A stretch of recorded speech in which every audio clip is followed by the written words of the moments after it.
Bienvenue sur votre émission Méditation. Prions ensemble le Seigneur. Éternel, notre Père et notre Dieu, nous voulons te dire merci. Merci parce que nous sommes au moment de méditer ta parole et nous prions, Seigneur Père, et que tu puisses encore nous parler, édifier notre âme, afin que, Seigneur Tout-Puissant Dieu, nous puissions être ce que tu espères de nous, que tu corriges en nous, Seigneur Père, ce qui est à corriger, au nom puissant de Jésus-Christ. Merci Père éternel, au nom de Jésus-Christ, nous avons prié. Amen. Nous sommes à votre émission Méditation et le thème du jour c'est « Retourne à ton Créateur ». Retourne à ton Créateur. Dans Luc chapitre 15, à partir du verset 11. Luc 15, à partir du verset 11. On va le lire et le décrypter ensemble. Verset 11. Il dit encore, un homme avait 2 fils. Le plus jeune dit à son père, mon père, donne-moi la part de bien qui doit me revenir. C'est étonnant que cet enfant ne puisse pas être patient pour attendre que son père meure avant de parler d'héritage. Cet enfant, on se demande bien quelle mouche a bien pu le piquer pour qu'il puisse faire une demande pareille à son père, demander l'héritage, son héritage de vivant de son père. Et on dit, et le père leur partagea son bien. Eh bien, ce verset, lorsqu'on le lit et que l'on le médite,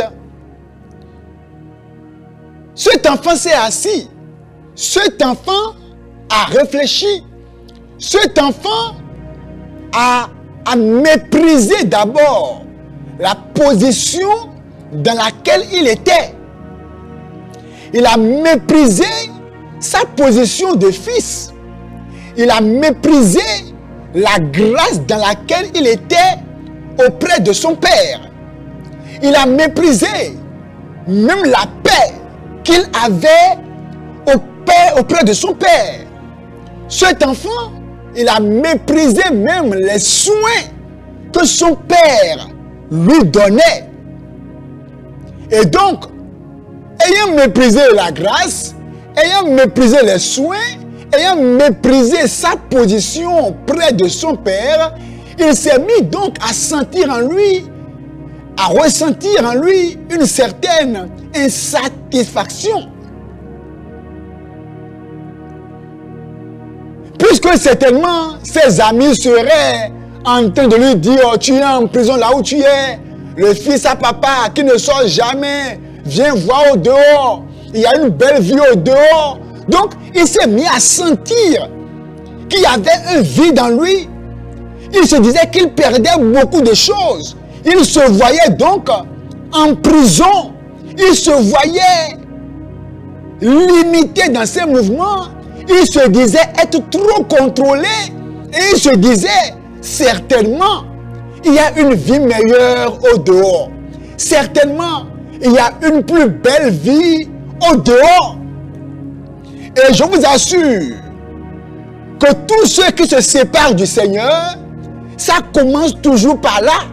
Satan leur miroite ou leur fait croire qu'il y a une plus belle vie au dehors. Oh, votre église est compliquée. Oh, ils sont trop compliqués. Oh, Jésus est trop compliqué. Il y a trop de principes. Il y a trop de lois. Oh, sors de cette cage-là. Viens découvrir la belle vie au dehors. Et donc, ses amis lui ont fait miroiter une soi-disant belle vie au dehors. Une plus belle vie au dehors. Et le verset 2. Peu de jours après, le plus jeune fils, ayant tout ramassé, partit pour un pays éloigné. comme je l'ai déjà dit, ça commence par un sentiment d'insatisfaction. Il y a plusieurs pasteurs qui prêchaient bien la parole de Dieu, qui enseignaient bien la parole de Dieu, mais à un moment donné, ils étaient insatisfaits par rapport à l'effectif de leur église. Ils voulaient aller rapidement à un niveau supérieur. Et c'est de là qu'ils vont tendre la main à Satan, rentrer dans des pactes pour pouvoir avoir le plus grand nombre des gens qui étaient oués par le Seigneur.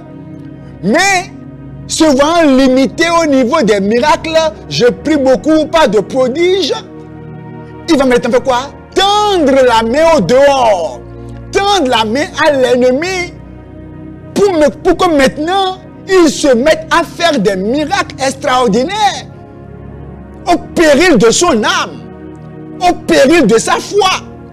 Des gens qui enseignaient bien la parole de Dieu, qui prêchaient bien, qui se contentaient des moyens que Dieu leur donne, mais subitement, quelqu'un vient de l'extérieur, de l'Europe, et lui dit non, tu es limité.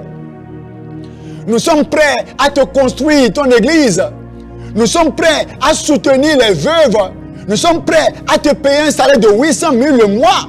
Mais à condition que tu n'enseignes plus la sanctification, à condition que tu enlèves ceci de tes enseignements, et ils enlèvent les principes vitaux de ces enseignements. Et maintenant, on le finance. Et c'est comme ça que plusieurs ont vendu leur âme, vendu leur destinée, vendu leur vie à Satan. Et ce petit ici, ce jeune, on dit peu de jours après. Peu de jours après signifie qu'il avait déjà son agenda caché. Parce que si réellement il n'avait pas un programme bien conçu, il devrait s'asseoir et dire maintenant que j'ai mon héritage, qu'est-ce que je vais en faire? Mais on dit peu de jours après. Ça veut dire quoi? Rapidement, il avait déjà son plan tracé. Le plus jeune, ayant tout ramassé, partit pour un pays éloigné où il dissipa son bien en vivant dans la débauche. Il est allé très loin pour ne pas qu'on puisse le déranger. C'est aussi comme ça que plusieurs, à cause du mariage, le mariage qui tarde à venir, ils vont laisser l'assemblée, ils vont aller se marier très loin à un musulman, se marier à un féticheur. Il y a un frère comme ça que je voyais à l'église. Après, il s'est mis à s'absenter. J'ai dit, mais frère, où est-ce que tu es? Et où en es-tu par rapport au mariage? Et il me dit que la femme qu'il a trouvée, c'est une fétichiste. C'est une femme fétichiste qui est dans les fétiches. Que c'est dommage que l'on puisse laisser le Seigneur pour tendre la main au diable, tendre la main à l'ennemi. Verset 14. Lorsqu'il eut tout dépensé, une grande famine survint dans ce pays et il commença à se trouver dans le besoin. C'est dommage. Nombreux méprisent le privilège qu'ils ont d'avoir leur nom écrit au ciel. Et Satan leur pointe leur regard uniquement sur leurs besoins. Ils méprisent le privilège qu'ils ont d'être au service de Dieu. Ils méprisent ce privilège de mettre leurs dons au service du corps de Christ. Et Satan pointe leur regard sur leurs besoins, leurs difficultés. Il leur dit, oh, quitte-la, quitte-la. Regarde ceci, tes amis au dehors sont en train d'évoluer. Toi, tu es là, il faut laisser cette affaire-là. Va faire ça. Après, tu peux encore revenir encore, demander pardon à Dieu. Il faut quitter. Laisse la prière. Tu as beaucoup prié, mais rien. Quitte-la. Lorsqu'il eut tout dépensé, une grande famine suivait dans ce pays. Et il commença à se trouver dans le besoin. Lorsqu'on se déconnecte de Dieu et qu'on quitte la place où Dieu nous a mise, eh bien, vous donnerez toujours raison à la Bible. Le verset 15. Il alla se mettre au service d'un des habitants du pays, qu'il envoya dans ses champs garder ses pourceaux. Il aurait bien voulu se rassasier des carouges que mangeaient les pourceaux, mais personne ne lui en donnait. C'est la condition misérable de plusieurs personnes qui, à la recherche de la popularité, de l'honneur, de la gloire, sont allés vendre leur âme. Et maintenant, la nuit, ils n'arrivent pas à dormir. Il y a un qui a dit qu'il a fait des choses pour être riche, mais on lui a dit, tu es riche, oui, mais l'argent que tu gagnes, tu dois le dépenser en une journée, sinon tu meurs.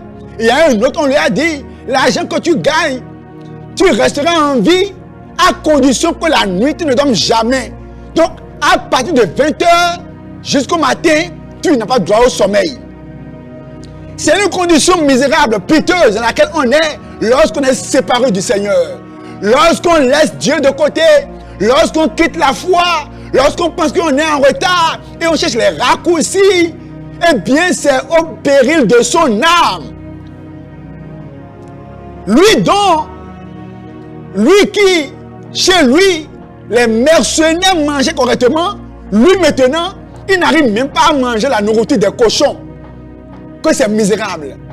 Satan vous conduit dans un paradis virtuel et vous projette dans un enfer réel.